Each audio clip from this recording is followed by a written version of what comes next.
Welcome to WagerTalk TV. I'm Kelly Stewart at Kelly in Vegas, joined by Drew Martin at Drew Martin Bets and Tony Finn at WagerTalk. All right, guys, it has been a roller coaster ride of college basketball season, but this is where we excel. We're going into the month of March, conference championships, March Madness is a whole different animal. Why? Because now the general public starts to get involved, and when that happens, we can find some value on some of these lesser named teams, maybe some of the teams that weren't picked to win their conference that kind of sneak in there, provide a ton of value. Drew, I'm going to start with you first. Talk to me about how you handicap the month of March, specifically conference championships. Sure, we'll get a lot more public money, Kelly, like you touched on. In the conference tournaments mainly, I mainly concentrate on the venue. Is there any difference with the sight lines? So maybe if there's a bigger venue that the kids aren't used to and a three-point shooting team, maybe kind of look to fade that type of team. Also watching the games in the different venues, the rims. Sometimes it's a loose rim, maybe look to bet the over in the next games at that venue. Sometimes it's a tight rim. And yes, it does change. A lot of people just think it's the same. I've noticed times where it can be different. Also travel, you know, what teams are traveling from where, and then the schedule. A lot of times, most of the time, it's, you know, Thursday, Friday, Saturday, Sunday. Watch out the times of games as well. And you can get an advantage, you know, betting on a team that has extra rest or maybe fading a team where the schedule doesn't work in their favor. That's awesome. Tony, your thoughts on what Drew said and how you handicap? Great points. And I try not to make a huge change from regular season to conference. Why is that? Because they're still the same players. Okay. They're still the same coaches. Now, he makes good points, and I'm with him on that. I'm with on the. There are certain coaches that are good coaches that know how to not only make in-game adjustments or make one-day adjustments or no rest adjustments, but are better in game. And I got lambasted on the show when I made my comments about Baylor. I don't know if you saw those, because I know him. I know him well. I know he's gotten better as the years have gone by, but there's very few Bill Selfs and guys. I would say, yes, if we're referring to the game last Saturday, KU absolutely had the right game plan to beat a very physical Baylor team, and that's how they were able to do it. Very true. So I agree with whatever comment you said, but I have an idea of where you went with it. That being said, yes, let's talk about the Big 12, for example. Okay, we have KU, we have Baylor, and then we got a lot of teams in the middle.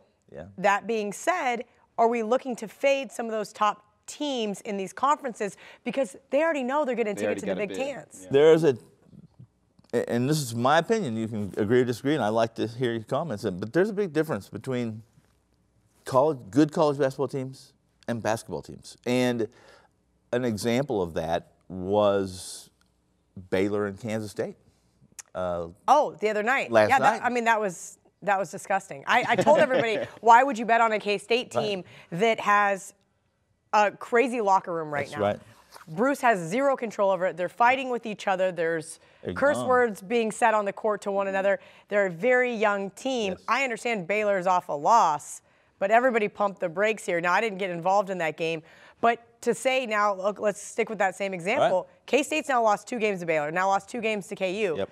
The chances of them losing that third game are insurmountable in the Big 12 championship. Yes. But we do know that K-State historically has done well in the Big 12 championship. They have.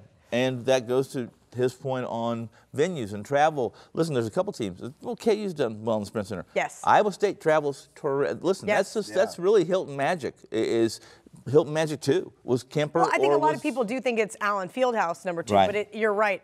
A lot of people don't realize how many Iowa State fans can't wait to get out of Ames and go to Kansas City for the weekend. You're right. And K-State's done well. Those 3 teams have done pretty well at the Sprint and Kemper before that. But you can't put in too much weight to it. No. Listen, if you're going to take a K-State team, you have to have a substantial handicap.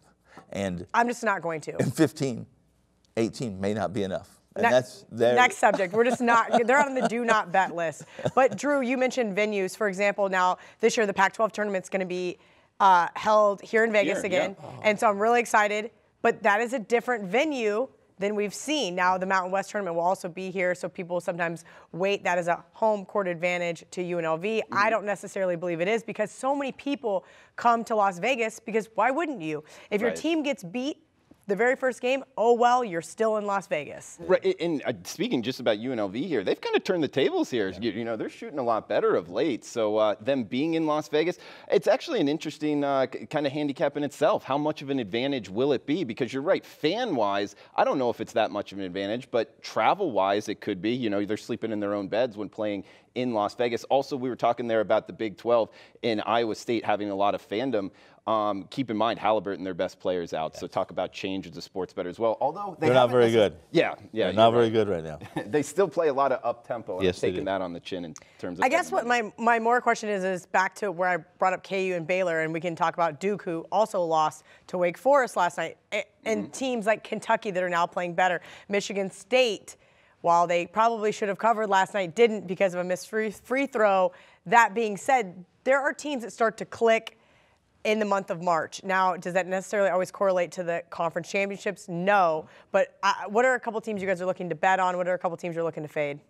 Well, you mentioned one, and that, like or dislike Calipari, one thing about his teams, they play. This is the time of year when they really start playing. I know. I was on Florida and LSU the last week of my life, so yeah. I'm okay. Calipari's teams, you know, they're young, but as the season goes on, you can call him a scumbag, whatever, off the court. On the court, he gets kids better each and every year. This time it's tough to fade them. Really tough to fade them, unless you're, again, getting some stage handicap. So right now, you're on the Kentucky bandwagon. Are we buying the Izzo in March? Listen, Izzo lost his March Magic a while back, but Michigan State's played What? better. They were in the Final Four last year. It wasn't because of Izzo. He slept through the whole thing. Oh, okay. Year. He just wasn't even guard there. play. It's just tough. There's the key, guard play. It's just tough to pick the spot where they're going to turn it around. I don't like that profile in terms of sports betting. Like, oh, this is the game they're going to turn around. So I'd like them. You wait for them to actually turn it around. Exactly. I'll give up a unit or two, Kelly, rather than catch the falling knife in financial terms. I don't like doing that because a lot of times teams keep losing until they can find a winner. So you can rattle off, you can give a lot of units away trying to do that. Although they do have good guard play, Cassius Winston, and you would think that they'll be able to turn it around. And we're just trying to get some more Twitter hate. Oh, stop. All right, guys. Speaking of Twitter hate, if you like our videos, hit the subscribe button, give us some thumbs up, and be sure to share our videos with all of your friends.